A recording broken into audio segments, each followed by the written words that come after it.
this is Dr. John Ferguson, Family Wellness Chiropractor, and I want to talk to you today about the impact that head and neck injuries have on the body in terms of short and long-term consequences and health.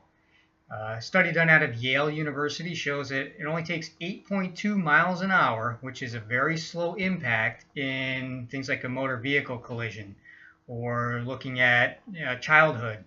Riding a bike, falling off, hitting your head.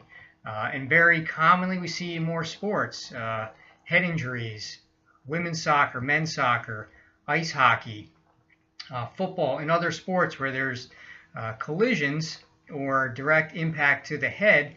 Not only can that cause concussion or injury to the brain itself, but we know through research that the neck is also going to be affected. And the mechanisms by which that happens is we take a look at the spine itself. There should be a curve to the neck and the skull is sitting on top. Anytime there's a direct impact to the head, we see that the neck is also going to move as well.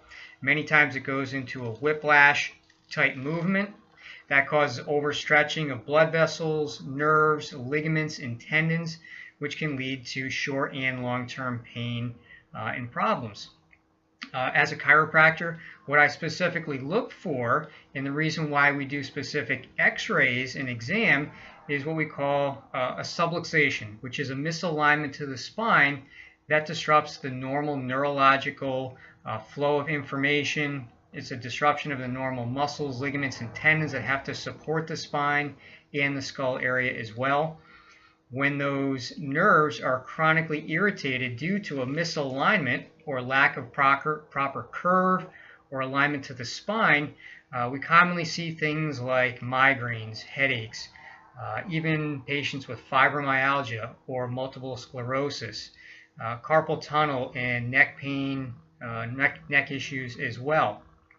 And it's not uncommon to see patients many times in their 40s or 50s, and we see through a thorough consultation that there might not even have been a recent trauma or injury, but we could date something back to 15, 20, maybe even 30, 40 years ago, as far back as childhood, where there was a direct impact to the head or neck area, which over time has caused chronic irritation to the nerve system.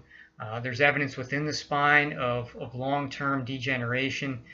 So we know that it's not something that might have been recent, but a long-term consequence of an injury earlier in life. A medical doctor is going to take x-rays and look for things like a fracture or a tumor or missing parts.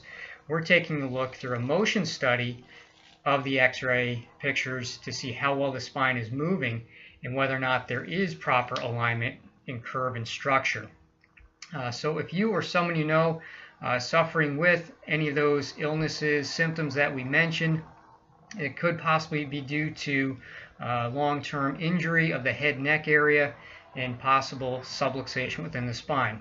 So if there's something that you're looking forward to improving with your life, not suffering the same debilitating pains or problems, I encourage you to give us a call or find a chiropractor in your area that does specialize in this type of care.